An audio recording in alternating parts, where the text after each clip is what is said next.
할렐루야. 사도신경을 고백하심으로 샘물결 교회 가정예배를 하나님께 드리겠습니다. 나는 전능하신 아버지 하나님 천지의 창조주를 믿습니다.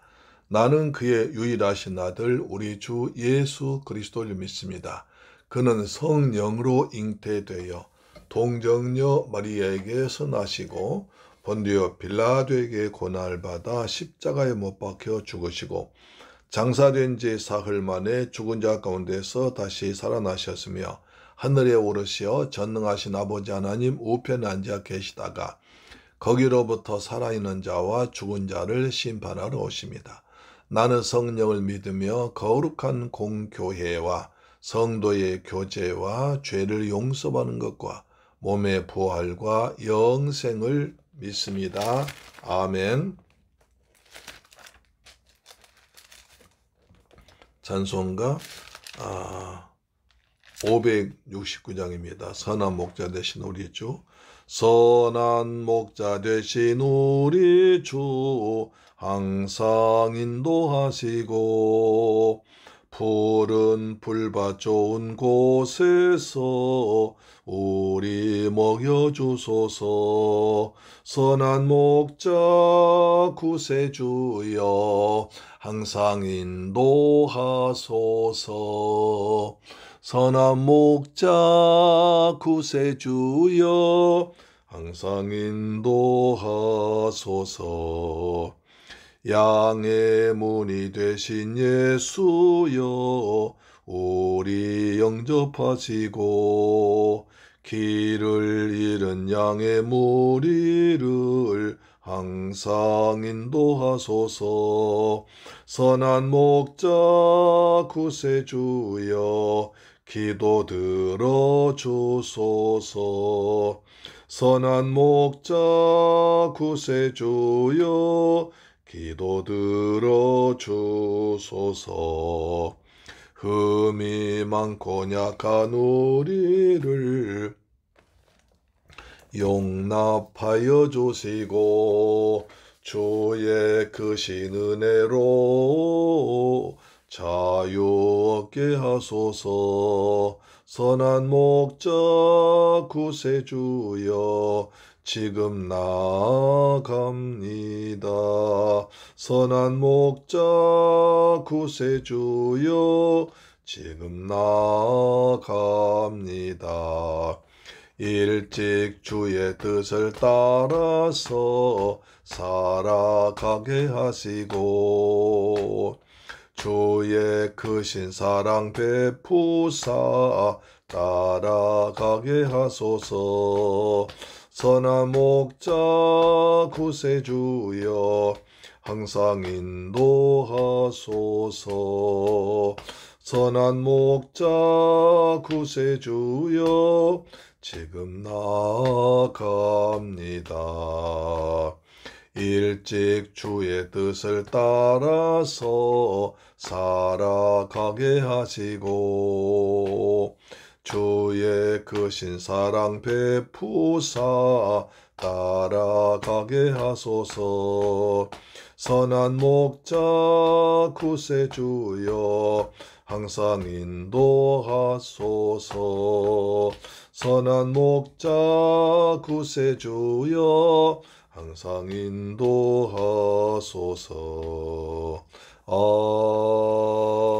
아멘. 아멘. 하나님 말씀 보겠습니다.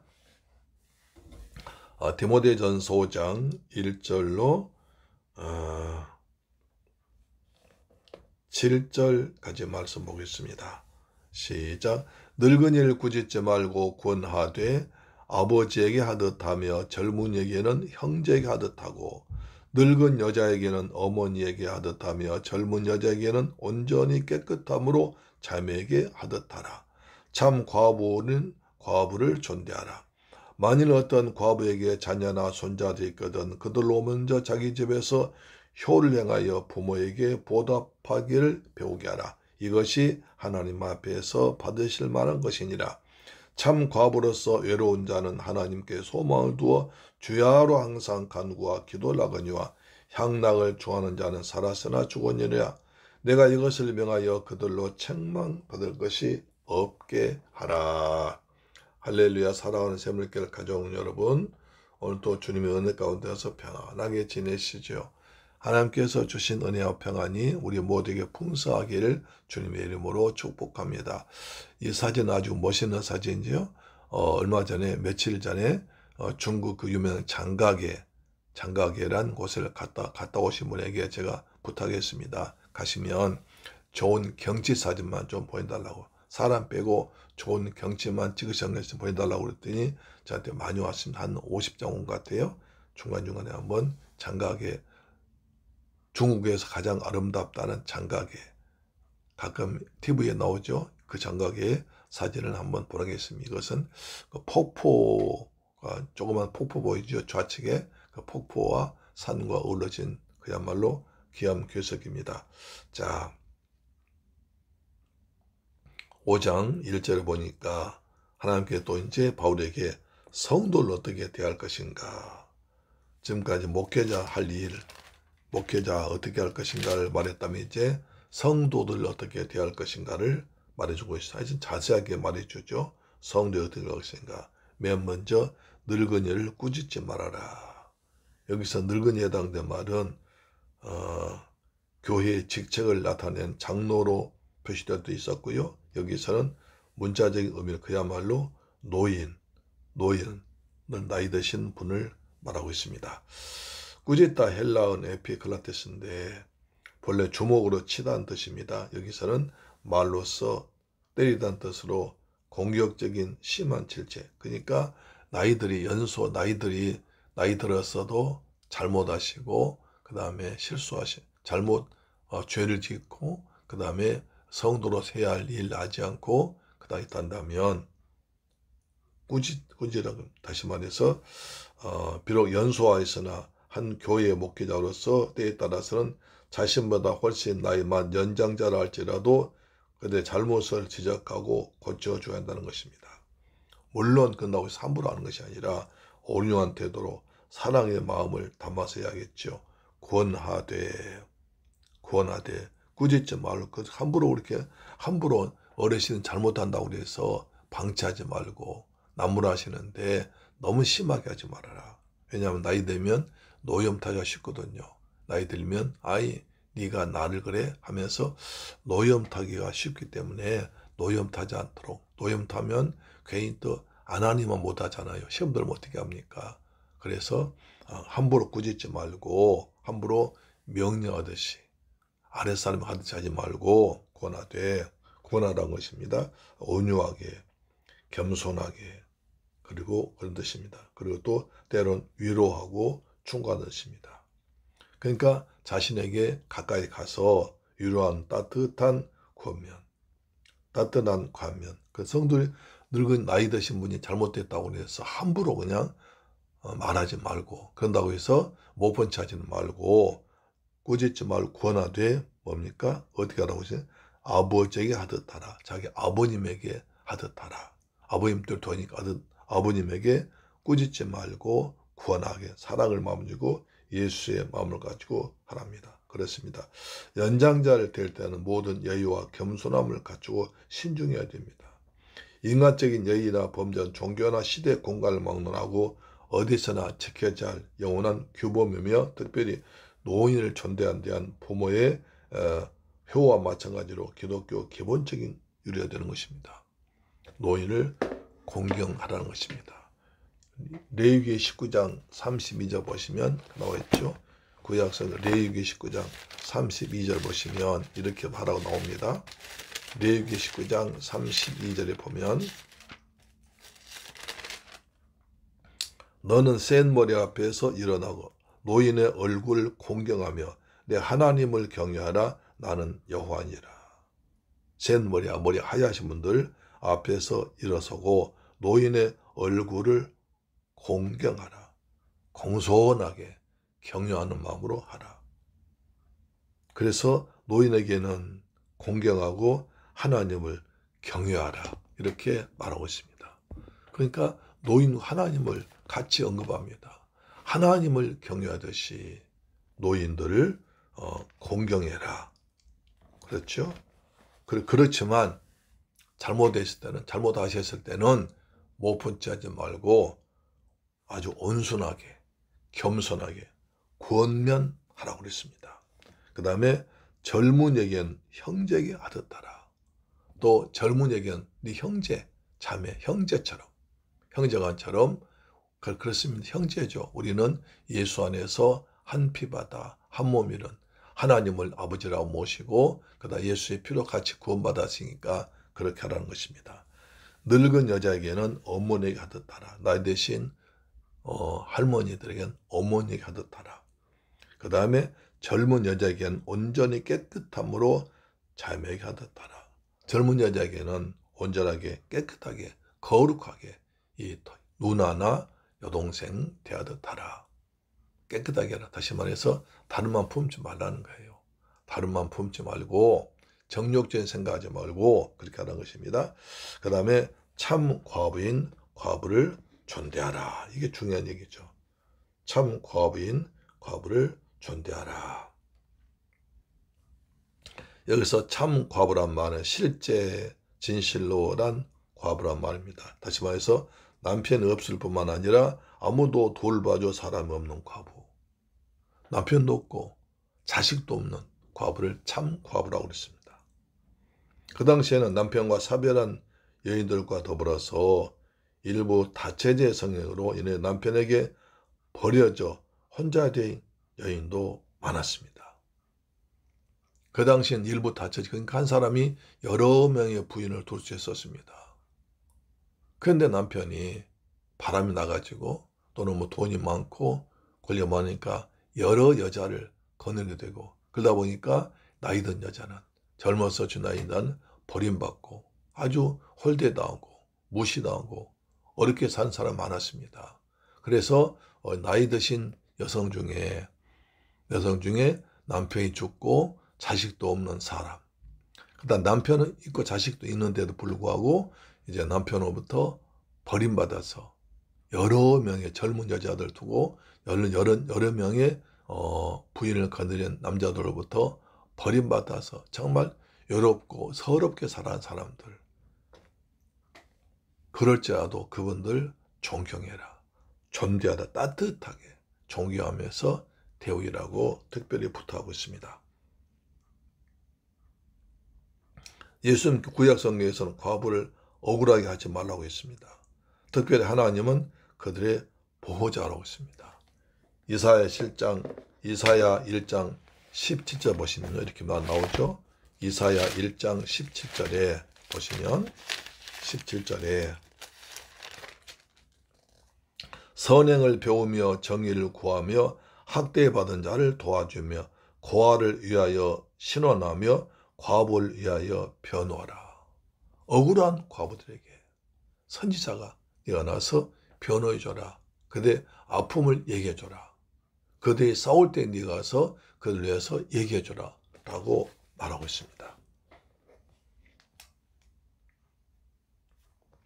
신약성경에서는 과부에 대한 관심이 계속되었습니다. 예수님께서는 그들의 사랑을 아끼지 않으셨습니다. 초대교회 안에 집사제도가 생기는 가장 큰 원인은 과부를 보살피는 일이었습니다. 초대교회에서도 이제 대부분 성도가 노예였습니다. 그 다음 많은 사람이 과부였습니다. 전쟁으로 인해서 또는 질병으로 인해서 남편이 죽고 또 자식도 없는 상태, 있어도 또 뭐 멀리 하여튼 그런 상태를 많았습니다. 예수님께서도 늘 고아와 과부를 늘 보살피려 하셨고 하나님은 고아와 과부의 하나님이라고 말씀하시기도 했습니다. 초대교회에서 집사를 세운 가장 근본적인 이유도 이렇게 어려운 과부들을 젊은 사람들이 돌봐주라고, 교회에서 돌봐 섬겨주라고 이렇게 한 제도가 그렇습니다. 때로는 과부를 돕는 일로 인해서 문제 발생했습니다. 초대교회에서 헬라파와 히브리파 싸우는데 서로 이제 자기들의 파를 상대방이 인정해주지 않고 돌보지 않으니까 그 싸움이 초대교회가 싸우기 시작했죠. 그것이 문제가 발생되기도 했습니다.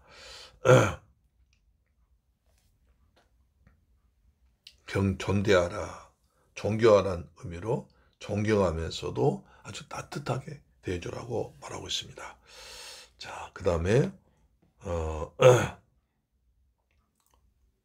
4절, 만일 어떤 과부에게 자녀나 손자도 있거든 그들로 먼저 자기 집에서 효를 행하여 부모에게 보답하기를 배우게 하라. 이것이 하나님 앞에서 받으실 만한 것이라. 과부에 참 과부가 있고 그냥 과부가 있습니다. 바로 남편이 죽고 자식들은 있고 그런 과부죠. 이런 사람들은 어떻게 하냐, 자녀나 손자들이 그들로 먼저 자기 집에서 효를 행하도록 하라. 성경에서 굉장히 효를 강조하잖아요. 내 어머니와 아버지를 존경하라, 잘 섬기라. 그래야면 네가 땅에서 잘 되고 장수한다고 약속하지 않습니까? 이런 말씀이 출애굽기, 신명기, 예수님께서도 하신 말씀입니다. 그래서 먼저 자기 집에서 효를 행해라. 부모님 사랑하고 섬기도록 만들어라. 그래서 부모에게 보답하기를 배우게 하라. 네가 잘 가르쳐서 자녀들이 부모를 잘 섬기도록 가르쳐라. 하나님께서 하나님의 은혜와 그 다음에 부모의 은공, 부모가 낳아주고 길러주고 양육하고 가르쳐준 그것을 보답하게 해라. 이것이 하나님 안에서 받을 만한 것이다. 이것이 마땅히 해야 할 것이고, 이거 이렇게 하면 출애굽기에서 10계명에서 약속이 있고 신명기 약속이 있고 예수님 약속이 있으니까 네가 땅에서 잘 되고 장수하기 위해서는 네가 낳은 부모를 잘 섬겨야 한다. 이것이 사람의 도리고 하나님 명령이다. 이렇게 말씀하고 있죠. 그 다음에 5절 보니까 참 과부로서 외로운 자는 하나님께 소망을 두어 주야로 항상 간구와 기도를 한다. 참 과부라고 있습니다. 남편이 죽고 자식이 없는 사람들, 없는 외로운 사람들, 그 다음에 남편이 있지만 버림받은 그 나이 드신 분들, 이런 사람들 외로웠습니다. 그래서 어려도 어떻게 하냐, 하나님께 소망 두라. 남편 버렸다고, 남편 없다고 원망하지 말고 하나님께 소망, 사람에게 소망 두 수가 없잖아요. 그렇죠? 사람에게 소망이 없으니까 하나님께 소망 두어 살아가도록 가르쳐란 것입니다. 그래서 참 과부로서 외로운 자는 하나님께 소망을 두어 주야로 항상 간구와 기도를 하게 하라. 항상 하나님께 기도와 간구. 왜? 세상에 소망이 없으니까 하나님께 소망 두어 살아가도록 해라. 그런데 그런 과부 중에서 향락을 좋아하는 자는 살았으나 죽었느니라. 그러면서도 그런 참 과부면서도 세상을 좋아하고 놀기를 좋아하고 그저 세상에 빠진 사람은 몸은 살아있으나 영은 죽어있다. 아주 심하게 말합니다. 외로울수록 하나님께 소망 두라 가르치라고 합니다. 내가 또한 이것을 명하여 그들로 책망받을 것이 없고 그러다가 나중에 또 죄까지 지으니까 죄 짓지 않도록 잘 가르치라는 것입니다. 여기서 성도를 대한 태도를 가르치고 있습니다. 지금까지는 이제 믿음을 가지고 이렇게 교회를 섬기라면서 구체적으로 성도를 이렇게 섬기라고 합니다. 그래서 늙은이는 꾸짖지 말아라, 구원해라. 그 다음에 젊은이에게는 형제에게 하듯 사랑을 베풀고 늙은 여자에게는 어머니에 가듯 하고 그 다음에 젊은 여자에게는 거룩하게 지키라. 그 다음에 참 의지할 곳이 없고 자손도 없는 참된 과부에는 아주 존경해주면서 대접을 잘해주고 그 다음에 남편은 죽었는데 자녀가 있다면 자녀에게 부모들에게 효도하도록 손주들에게도 효도하도록 가르쳐라. 참된 과부, 다시 말해서 아무런 그 가족이 없는 사람, 저는 그런 사람임에도 불구하고 세상 일에 빠져서 세상 일에 쾌락을 지킨 사람은 이제 잘 가르쳐서 죄 짓지 않도록 해라. 하나님께 책망받지 않도록 하라고 가르치고 있습니다. 우리 모두 하나님께 소망 두는 저와 여러분 되기를 주의 이름으로 축원합니다. 아멘. 좋으신 아버지 감사합니다. 저희를 사랑하시고 축복하셔서 성도 섬기는 법을 배우고 있습니다. 하나님 말씀대로 성도를 잘 섬기는 저희들 샘물길 교회, 우리 교회 가정들, 성도들 되게 하여 주옵소서. 우리 모두 하나님께 소망 두는 의로운 믿음의 사람 되게 하여 주옵소서. 예수 그리스도 이름으로 기도드립니다. 아멘. 주기도 마칩니다. 하늘에 계신 우리 아버지여, 이름이 거룩히 여김을 받으시오며 나라의 임하옵시며 뜻이 하늘에서 이룬 것 같이 땅에서도 이루어지이다. 오늘날 우리에게 일용할 양식을 주옵시고 우리가 우리에게 죄 지은 자를 사하여 준 것 같이 우리 죄를 사하여 주옵시고 우리를 시험에 들게 하지 마옵시고 다만 악에서 구하옵소서. 대개 나라와 권세와 영광이 아버지께 영원히 있사옵나이다. 아멘. 할렐루야. 내일 뵙겠습니다. 장각의 아름다운 경치와 하나님 말씀을 통해서 은혜 받는 하루 되기를 바랍니다. 아멘.